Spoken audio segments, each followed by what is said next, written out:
My softball. Okay. Hi, everyone. Welcome to episode 50 of the All Dolphins podcast. Omar, you're asking about the softball I'm going to throw you. Here it is, number 50, in honor of a former highly American High star. Oh, Olivier Vernon. There you go. You gave it away with American High. Okay, there you go. It's my rival school, so I know it. Yeah, I figured just for you, I would throw that one out there. Throw my Carroll City Chiefs up there, CC for life. There you go. Very good player. UM player, went on to the New York Giants. Unfortunately, had some injury issues, and his career kind of fizzled. People don't know this, but he married a Marley. You're like, what? He married a Marley? Yes, he married a Marley. He married into the Marley family. He married. Oh, as in Rohan, Ziggy, and all. Okay, cool. I don't know which Marley, but it's a Marley, and I believe she's a doctor, from what I heard from the streets. Very nice, and met his mom once. Very, very nice lady. Yeah, Olivier is a good dude. Another example of Dolphins deciding that they don't want to pay their own defensive linemen, which falls into the Christian Wilkins category. We're still on Christian Wilkins' watch. I don't know what's going to happen with that watch, but Dolphins have not paid one of their own on a multi-year deal since 2012, and Paul Soliai.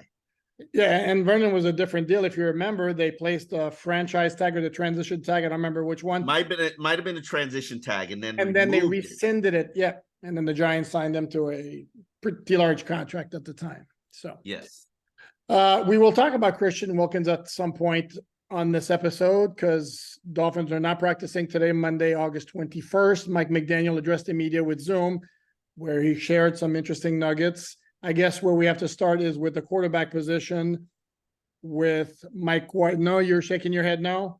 Yeah, Where would you like to start? Where would you like to start? The running back position. I think that's a little bit more pressing, just because it has domino effects. We can clean up the quarterback. It's important because it's another concussion. And you're gonna have to sign James Blackman. What I'm curious about is, to add James Blackman, you've either got to waive a player injured, all right, or waive a player, period. Waive a player, period. And or put somebody on IR. Or put somebody on IR. Okay. But put somebody on IR, that means they're done for the season. You're not going to do that. Well, again, we get off the track a little bit, but Mike McDaniel indicated that while Devon Achane is week to week, Eric Saubert and Robert Jones are looking at further down the line. I believe yes. that the phrase he used was in the midst of beginning the recovery process. Yes. But he said Robert Jones, who is 4 to 6 weeks on a timetable with a knee MCL injury, is longer than Saubert. So okay, I don't know. I don't know if Saubert makes the 53. That's just me. Hey, you can do what you want. No, I don't. Wasn't a slam dunk for sure. Yeah, and if you waive him now, then he's not even any good to you. But and the timetable isn't long unless you're going to waive him injured. So I don't know. I'm curious to see how this plays out. Okay, should we explain the rules for those who don't know? If a guy's waived injured, okay, then either he will stay on IR until he is cleared to play, or the team can give him an injury settlement, at which time he can sign with any team around the league. He can also re-sign with the team that waived him injured, but it's got to be 3 weeks plus an amount of games determined by the amount of the injury settlement.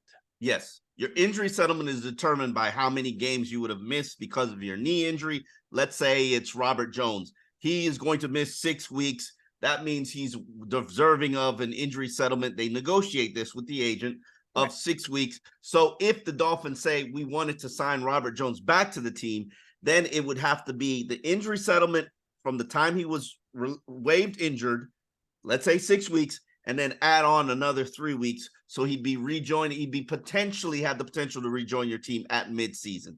But it's a whole complicated game. You also should explain, since you're going to do this now, you should do this, okay, which is the PUP. You cannot be on the PUP if you did not begin training camp on the PUP, All right. which is why I always say begin everybody injured on the PUP and move forward from there. Nick Needham and Tanner Connor are the only guys that can actually be on the PUP when the season begins. And they have a month window on the PUP? You have to set out 4 games. There used to be 6 games if you start on PUP. Now it's 4 games. Yes. So it's almost a certainty that Nick Needham and Tanner Connor are both going to begin the season on the PUP and then rejoin the team a month from now. Or, well, here's the thing. They don't have to rejoin the team. It could be once the PUP time expires, there's a 3-week window at which time you have to decide whether you get him back on the 53, you keep him on an injured list for the rest of the season, or you waive him. So I think it's pretty safe that Nick Needham is going to wind up on the 53 at some point once he's okay. Tanner Connor, we don't know. Yeah, correct. I don't think it's a slam dunk that he's Yeah. that he would come back. Okay, we were talking running backs because that's where you wanted to start, and we always do what Omar wants. I'm just kidding. But in this case, let's go ahead and let you go with running backs first. Devon Chain escaped a serious injury while he was being body slammed by a defensive lineman. It's a shoulder injury. It's week to week. Shoulders and running backs are about as bad as cornerbacks and running backs. So don't expect to see him anytime soon. He's already a little small. So that body slam that we saw, which didn't cause the injury because he played after that,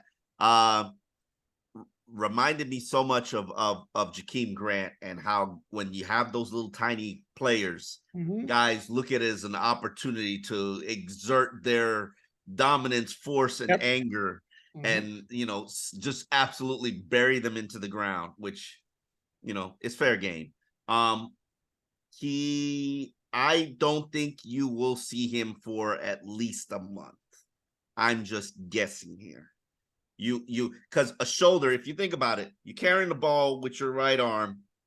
I'm going to back up. You're carrying the ball with your right arm. Your right shoulder is the one that's bad. Obviously, you switch hands that you carry the ball with. But if your shoulder's bad and somebody tries to grab it and strip it, ball might pop out, correct? Well, not only that, but you're taking hits. Generally, when you get tackled, I mean, it's going to be like pounding on the shoulders.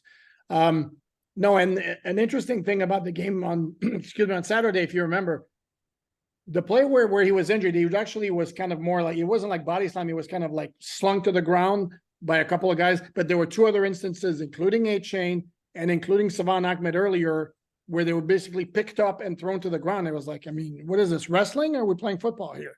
And there was I get it. I mean, it's an opportunity for guys to go macho. Is it a little reckless?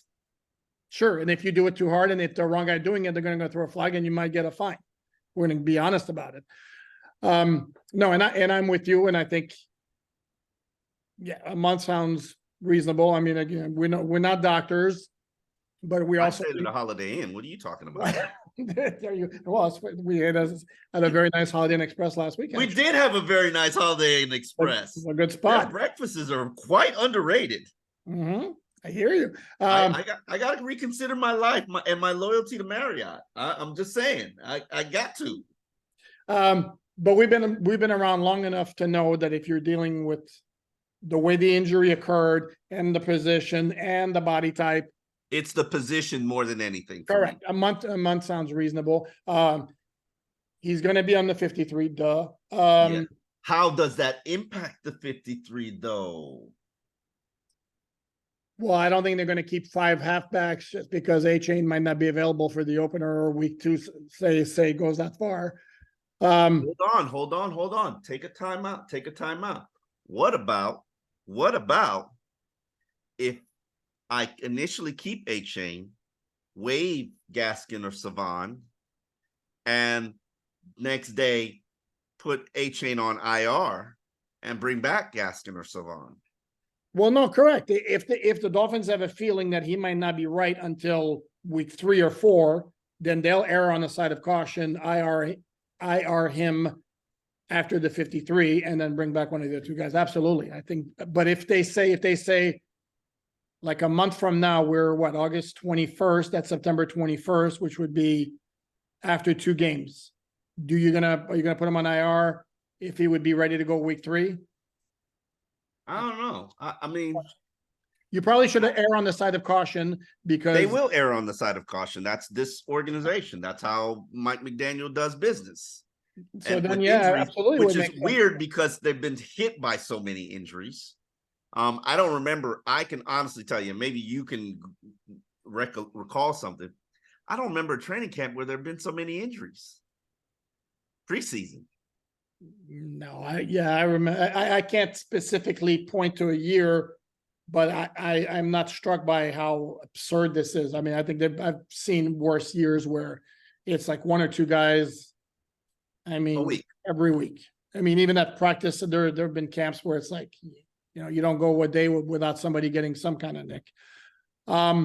Okay, we got to talk about the quarterback situation. Fine, okay, because it has nothing to do with Tua, but it could impact who is his backup on September 10th. Okay, because Mike White's in the concussion protocol, and with everything dealing with concussions, we just don't know.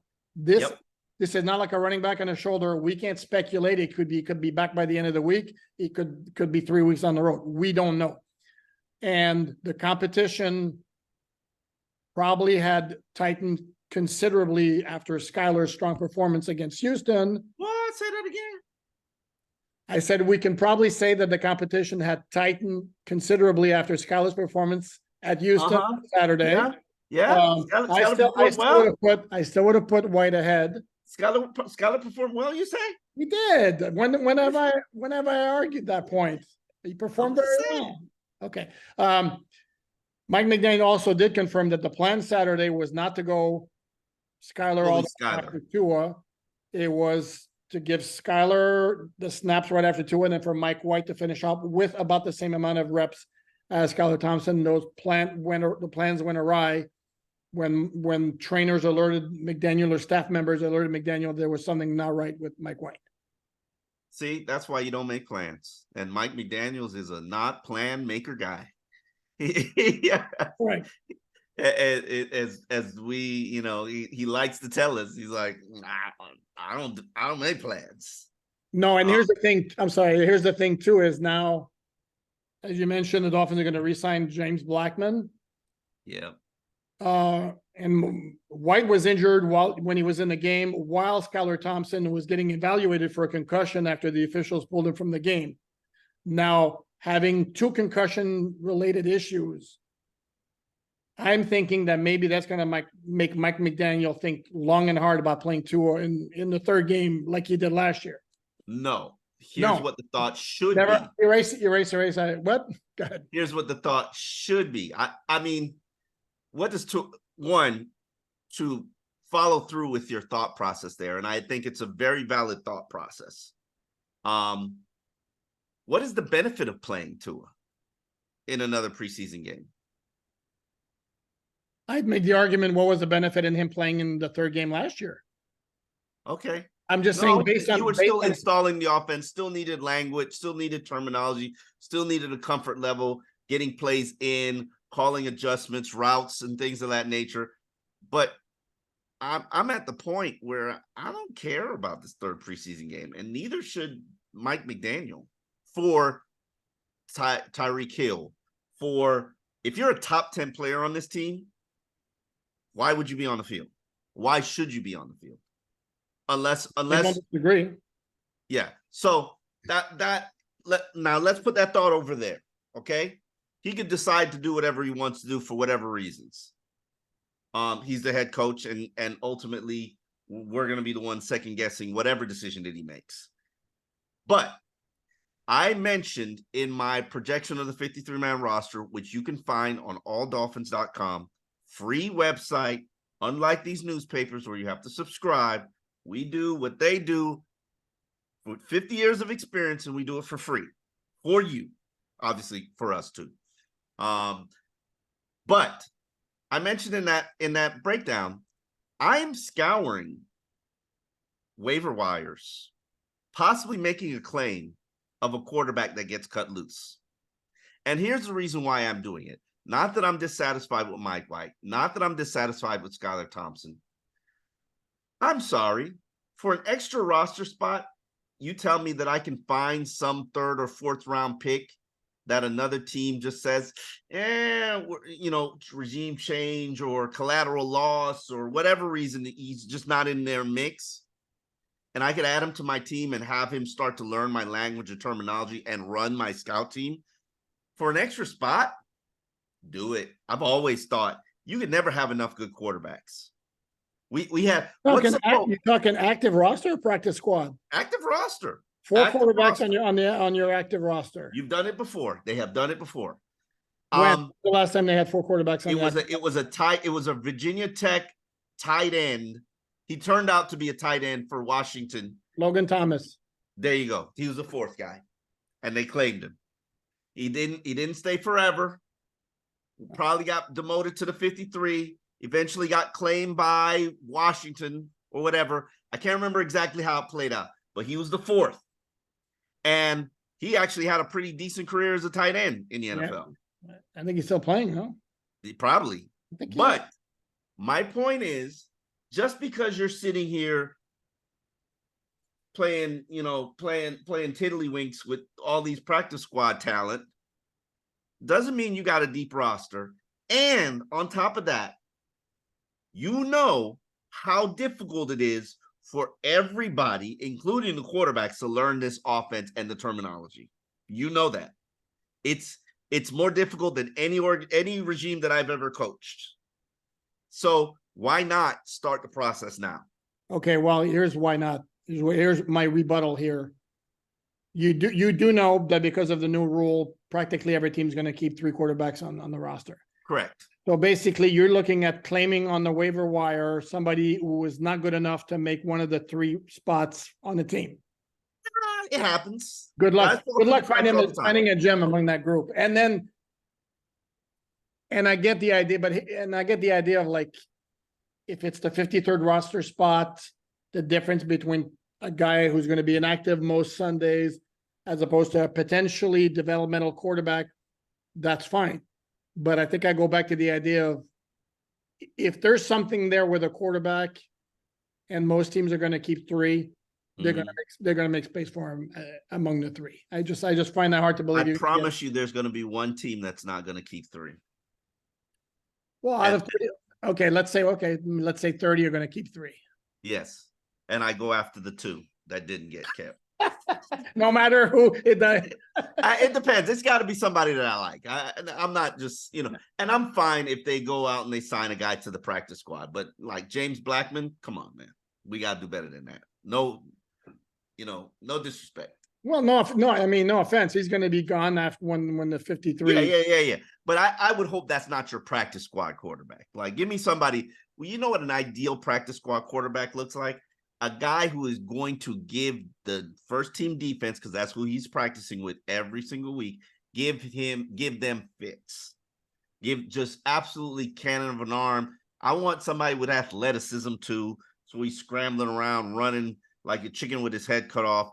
Give them somebody who can really scout. I don't want Skylar running my scout team, is what I'm trying to say. And right now it looks like Skylar's going to be running my scout team. And it's nice. It's cool. I'm sure Skylar gives him a great look, but I would want Skylar paying attention to what's going on with the first team or with the offense. Just because there are situations like last year where he actually had to play. Yes, they were. Okay. Without any practice reps or any preparation time. No, and that applied for Bridgewater as well. Without preps as a number 1 guy. We mentioned Christian Wilkins earlier on, and the question was asked to McDaniel whether he's concerned about the Holden. And he basically said, "I'm staying out of it." Bleeding into the start of the regular season. So I guess my question to you, do we think there's any chance whatsoever that Christian plays really hard ball and the regular season arrives and he's like, not playing? Absolutely not. And let me tell you why. Go ahead. Christian Wilkins infamously goes to restaurants and makes his own lemonade. because he can't spend $6 to buy lemonade. As he told us when he was drafted, he's very Yes. frugal. Yes. He's notoriously frugal.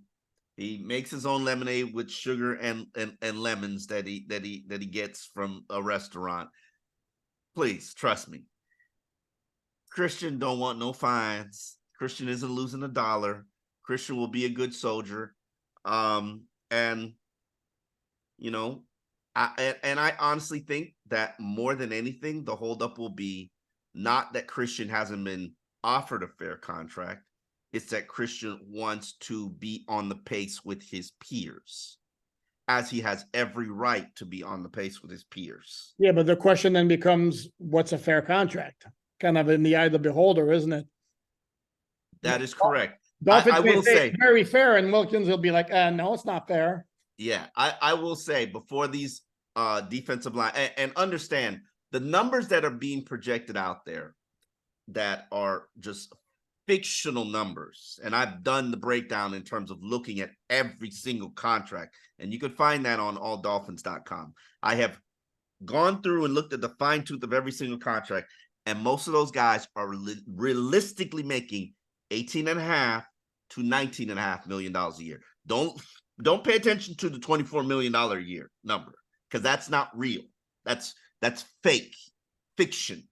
It is monopoly money. They will never see $24 million a year. All of them, I'm giving you the average of what their guaranteed numbers are. Correct. Now, for some of those guys, like Quentin Williams, when his deal gets restructured in a year because the Jets need the cap space, then he'll get closer to that 24. But he is at Quentin Williams is at $18.5 million a year.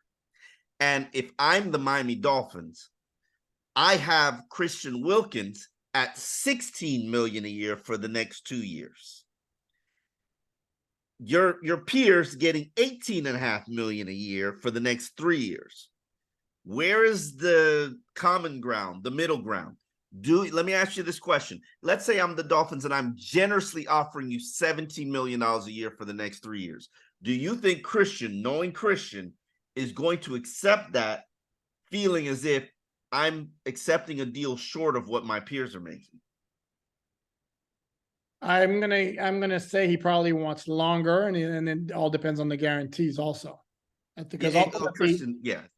I'm only talking guarantees. Correct. I'm only talking guarantees. Correct. You can make the deal look however you want to look, make it look, and that's what they do. And when it's reported, Christian's making $24 million a year. No, he's not. He's really making 17 a year for the next 3 years, which is when the guarantees are up. Now, would it benefit them to sign Christian long-term? Yes, because it would lower his cap number this year. They probably have enough money to probably re-sign one other guy, maybe Zach Sealer or Robert Hunt, a guy in the $9 million a year realm. And, those guys are probably insulted that I said they're worth $9 million a year. Or Raekwon Davis. I don't think Raekwon's $9 million a year, but Raekwon's clearly at $7 million. You will agree with that, right? Yes? No? Yes? Okay. So it's going to be... me, I'm glass half empty. That's just the reality in the world that I live in. Time out. You're supposed to be positive this week, Omar. Damn. You forget about that. Damn. Gotta hold you to the fire. You said how can I say? Yeah.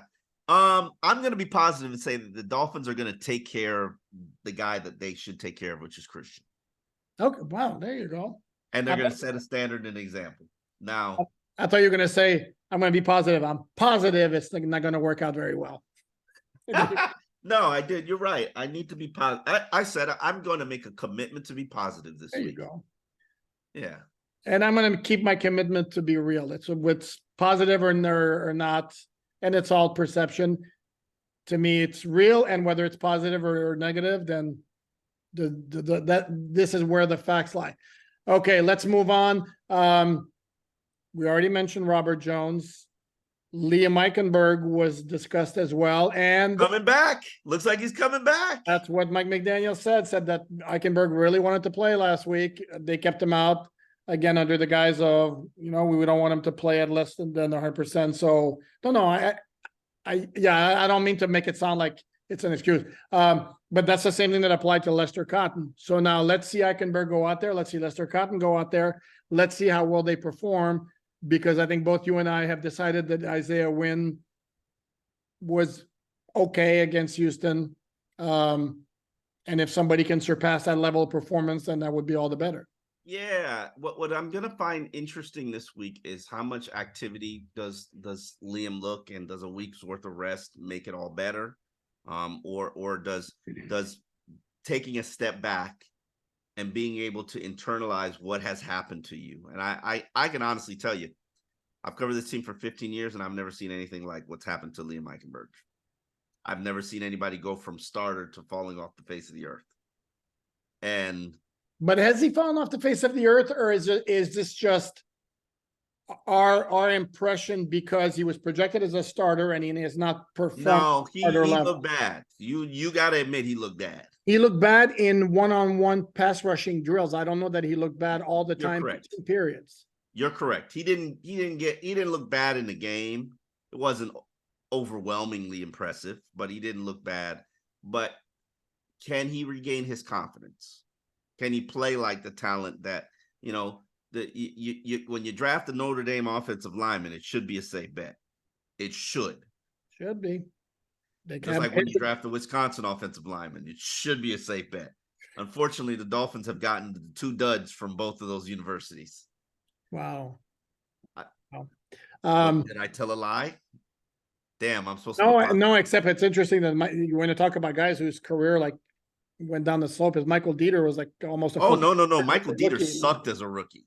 I started 14 games, 15 games as a rookie. But he sucked. I screamed it from the mountaintop. I'm like, what are you people looking at? This guy is horrible. And man, harsh. Yeah. Oh, he was bad. He was bad as a rookie. He wasn't great. Okay. I will say this for Eichenberg. I want to get that out there. I think I said this before. I'm going to say it again. When I rewatched the Atlanta game, I made it a point to focus on Liam for every single one of his snaps, and I did not pick up on one single missed assignment. He wasn't blowing people off the line of scrimmage, but that's fine. He wasn't getting to his aiming points. He wasn't getting second level. He was giving up too much in pass protection. No. It was a C minus performance. I'll just give you a C. It was a C level. Now, Isaiah Wynn has given you C level performances. I would say he's probably C plus in the Houston game. I know people were like, oh, he's killing it. No, not really. No, he wasn't killing it. No. But I think you're too harsh on Eichenberg against Atlanta. I thought he was solid. To me, B to B plus. And I didn't see. I didn't know. I don't know what you're talking about as far as he's giving up ground on the pass rushing. You got to raise your bar if that's a B plus, man. No, sir. That's not good. My bar is don't get beat cleanly. Don't commit penalties. Get some push in the running game. Hold your ground. John Jerry, man. Pro. Sorry, that's John Jerry. I don't want John Jerry. Can't do it for me. Will not do it. Don't want it. Cannot have it. I'm like Mike Singletary. I need a good line. I got dog it. It's been long enough. 2016. Before that, 2011. Why do we have to have a good line every 5 years? Like, what do we deserve better? We truly deserve better. Are you positive about that?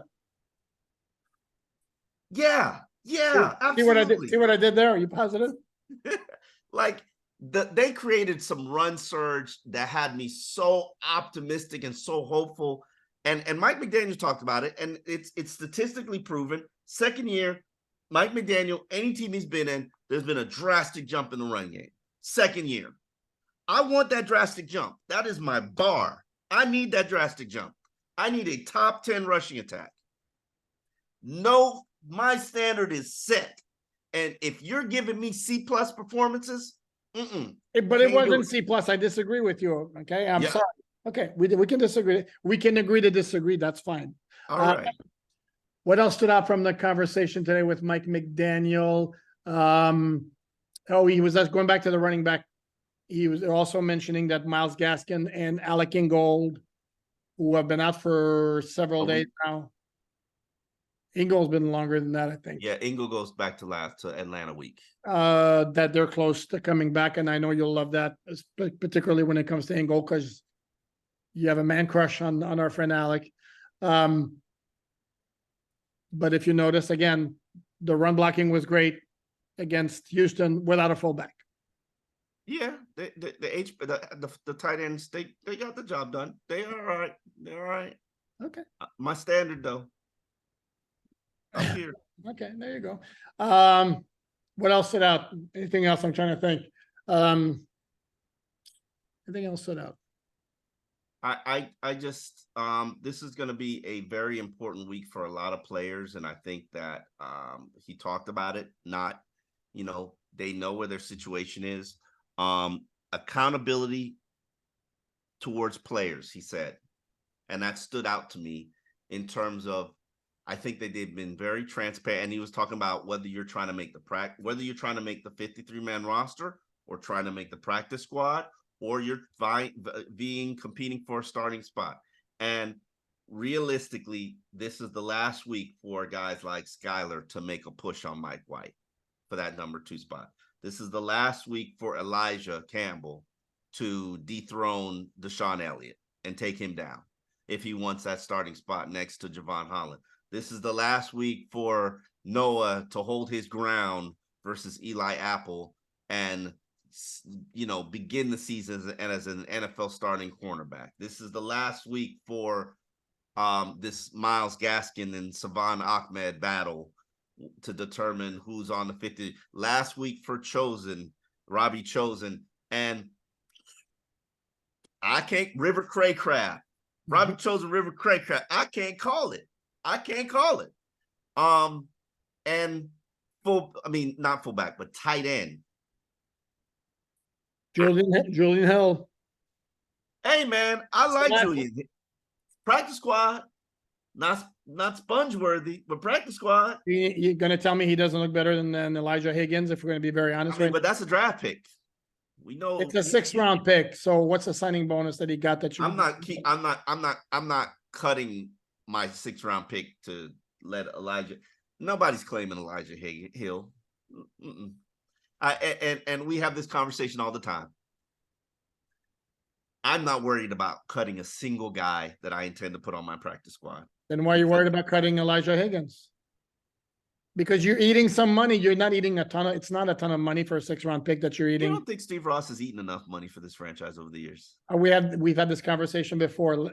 Steve Ross is 83 years old. He wants to win a Super Bowl. I don't think he really cares about, oh no, guys, I know it would make us better, but I can't stomach eating $6 million out of my 2 billion, or I don't even know what his fortune is, but it's a lot more than 6 million. It's 1.4 billion. Yeah. Okay. I honestly think he's past.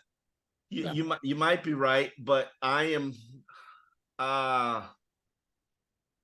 No, I'm not cutting Elijah to keep Julian. Julian's gonna be on my practice squad. I promise you. Nobody's claiming him. And the one game he played well. Nobody's looking at him like, oh man, we gotta go get that Campbell undrafted rookie. Like, you know who I do worry about cutting, and this has altered my thought process some, especially when I projected the 53. Ahmed. He's teased enough. So somebody could be interested.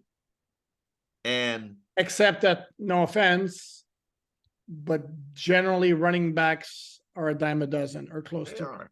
They are. That's the thing. I don't think not everybody contributes 130 yards in a preseason game, though. I'm just saying. I haven't done the research. I could probably find you some guys who have crazy numbers like that. I'm sure Fred Russell actually was the guy I saw in our friend Brett Breckheisen's post-game notes, that Ahmed's rushing total was the highest by a Dolphin running back since 2004 when Fred Russell rushed. I think it was 100 yards, whatever. And I'm like anal about knowing Dolphin players' names and numbers going way back. And I was like, Fred Russell. So it happens. And I think to me, it's 50-50. Any team claims them off waivers if the Dolphins waive them. Only guys I worry about waivers is I do worry about River Craycraft. I do worry about Brandon Peely because those defensive, and I'm not keeping Peely. He's going to my practice squad, but 300-pounders are hard to find. Guys like that move like that. So I'm tempted. You understand what I'm saying? But I got out of that worrying about practice squad waiver wire guy. Oh, I agree. No, and here's another one, and I want to bring this up here. We're getting closer to it, but the Vikings today released Curtis Weaver. I don't know if you remember the name, 5th-round pick out of Boise State in 2020. Had no idea he was still in the league. Who was like this sack machine in college. And I remember seeing him like a couple of the first practices. I was like, how the hell did this guy get sacks? Because, I mean, you want to talk about not looking the part, like slow off the ball, did not have an NFL body. And then Dolphins waive him injured, and fans were all up in an uproar. Cleveland claimed him. Correct. And fans were in an uproar, and I'm like, number one, and I did the research, and I actually retweeted the story today on my Twitter feed at Poupart NFL. Like all the guys, even draft picks that they cut in their first camp, those guys are not going to go on and have great NFL careers. That's what the history says. On that note, as we end, and I believe Curtis Weaver, I was going to say wore 50 with the Dolphins, maybe. Anyway, but we'll go back. Olivier Vernon, shout out. Follow, like, subscribe, click the bell button, alldolphins.com for all your news, all your column, all your analysis. We will be there at practice this week, giving you more training camp reports. What Omar said, back at practice tomorrow. Have a good one, Omar.